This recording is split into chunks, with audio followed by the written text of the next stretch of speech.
Welcome to the CareClinic Pod. I'm Emma, and this is Jones. Hey, everyone, and welcome back to the CareClinic Podcast. Today, we're tackling a topic that hits close to home for many of us, the difference between burnout and depression. Ever feel like you're just completely spent, like you've hit that wall and there's nothing left? It's a struggle so many people deal with, and it can be really hard to pinpoint, Are you just having a rough week? Or are you dealing with burnout? Or could it even be something more serious, like depression? It's so tricky because they can look really similar, like they share a secret language or something, those two. They do have some overlap, absolutely. But here's the thing.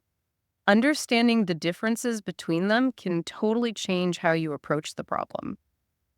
So first things first, let's talk about burnout.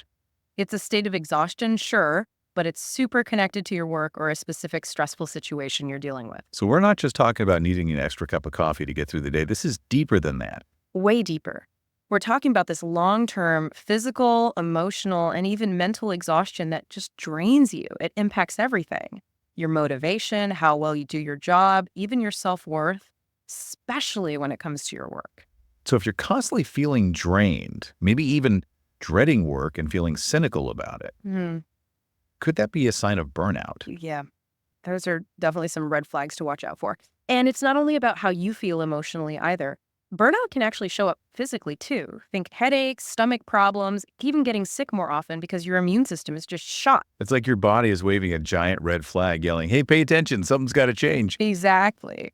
It's easy to think of burnout as just a mental thing, but it really impacts your whole body. And speaking of things that can help, listeners, make sure to check out the CareClinic app. It's a great way to track any of those symptoms you're experiencing. But for now, let's switch gears a little and talk about depression. It's a whole different ballgame, isn't it? It really is. Burnout is usually linked to things outside of you, like stress at work, but depression is a clinical diagnosis. It affects your thoughts, your feelings, how you act. Basically, every single part of your life, not just work. So it's more than just feeling down or sad. Way more. It's this constant feeling of hopelessness, emptiness, like you've lost interest in everything and it just seeps into everything. And guess what? It can show up physically too, just like burnout. You mean things like changes in your sleep, how much you're eating, your energy levels? All of that. You might even have physical aches and pains. The point is, don't brush these symptoms off as all in your head. They're real and they matter. Okay, so we've got burnout, which is often about external stressors like your job, and depression, which can be caused by a bunch of things like what's happening in your brain and even your genes. But, we talked about this earlier, they do share a lot of the same symptoms, which can make it super confusing. Okay. So how do you tell them apart? That's the million-dollar question, right? It can be really tough, but a lot of times it comes down to figuring out, well, what's the root cause? And how much are these symptoms taking over your whole life? With burnout, like we were saying, you might feel totally wiped out and cynical about work, but you can still enjoy other things, Things outside of work can still bring you joy. So there's still a spark there somewhere. Yeah. Even if it's buried under a mountain of work stress. Yeah, exactly. Like a little flicker of light. But with depression, that lack of motivation, that feeling of emptiness, it kind of spreads out like it's staining everything. It's like someone went and just drained all the color out of your world. You know what I mean? That is a really powerful way to put it. And it makes it so clear why understanding the difference is so important, right? Because if you're thinking it's just burnout when it's actually depression, you might just keep trying to push through it instead of actually getting the help you need. That's exactly right. And the worst part, ignoring burnout can actually make you more likely to develop depression down the line. It's like your mind and body are waving this white flag like they're trying to surrender, but you keep forcing them to fight a battle they just can't win. It's scary how true that is. We're almost expected to just keep going and going, even when we're running on fumes. Oof. So let's talk about solutions. What can someone do if they think they might be dealing with burnout? Okay, so first things first, and this might sound obvious, but you gotta actually admit there's a problem. It's so easy to downplay those feelings of exhaustion or cynicism, especially in a culture where everyone's always bragging about how busy they are. Oh, I know. It's like a badge of honor to be totally burned out. Right, like, oh yeah, I'm so stressed, I haven't slept in days, but look at how productive I am. But at what cost? Exactly, and that's the thing. Pushing those feelings down doesn't make them magically disappear. It often makes them a million times worse. Okay, so once you realize, yep, I'm definitely burned out, what do you do next? It's time to take some action. And one of the best things you can do, set some boundaries. For real. Okay, so what does that actually look like in real life? Are we talking about like only working certain hours or saying no to more projects? It could be those things, yeah. But it's really about figuring out what you need to protect your time and your energy. Maybe it's deciding you're not going to check your work email after dinner, or you're going to take a real lunch break every day. Step away from your desk and clear your head for a bit. Just taking a few minutes to recharge can make a huge difference. Huge. And it's not even just about breaks, it's about making time for self care in general. So we're talking about getting enough sleep, eating healthy, moving your body, making time for things that actually bring you joy. All of that, 100%. Those are the things that nourish your mind, your body, your spirit. And listen, it's not selfish, it's crucial. It's like, how can you show up for other people if you're completely running on empty yourself? Right, you can't pour from an empty cup. You've got to take care of yourself first. Exactly. And it's also worth exploring different ways to manage stress. Like, have you ever tried mindfulness meditation? I've heard a lot about it, but I'll admit I'm not totally sure what it is. So basically, it's about paying attention to what's happening right here, right now, without judging yourself for it. It's like hitting the pause button on your thoughts and just being present in the moment. It sounds kind of impossible, honestly. Yeah. Especially in this day and age, our brains are like constantly going a mile a minute. Oh, tell me about it. It definitely takes practice, no doubt.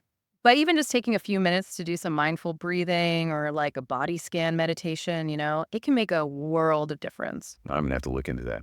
But switching gears back to depression, we know it's not as simple as just like snapping out of a bad mood. It's often way more complicated than burnout and needs a different game plan altogether. So what are some of the ways people can really tackle depression?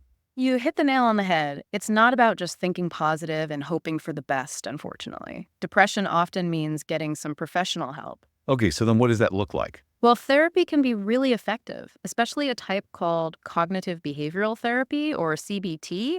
It's pretty popular these days, and for good reason. I've heard of it, but what is it about CBT that makes it so helpful for depression specifically? So, CBT is all about finding those negative thought patterns you get stuck in, the ones that are really fueling your depression, and then working on actually changing them. It teaches you to challenge those thoughts, those beliefs that aren't actually doing you any good.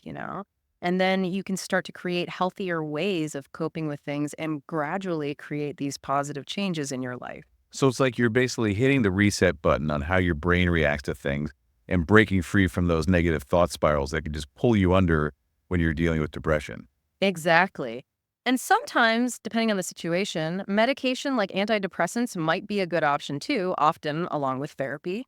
It can help get your brain chemistry back on track, so to speak. But it's really important to remember that finding the right treatment, it's not one size fits all. It's a journey and everyone's path is going to look a little different. That makes sense. It's about finding what works for you. Hmm. So you've really got to work closely with a mental health professional, someone who can help you figure out a treatment plan that meets your specific needs. And don't be afraid to speak up right if something doesn't feel right, or if you have any questions or doubts at all. You've got to advocate for yourself. Don't be afraid to speak your mind because at the end of the day, it's your mental health we're talking about. You deserve to have a say in how you get better. And never forget this.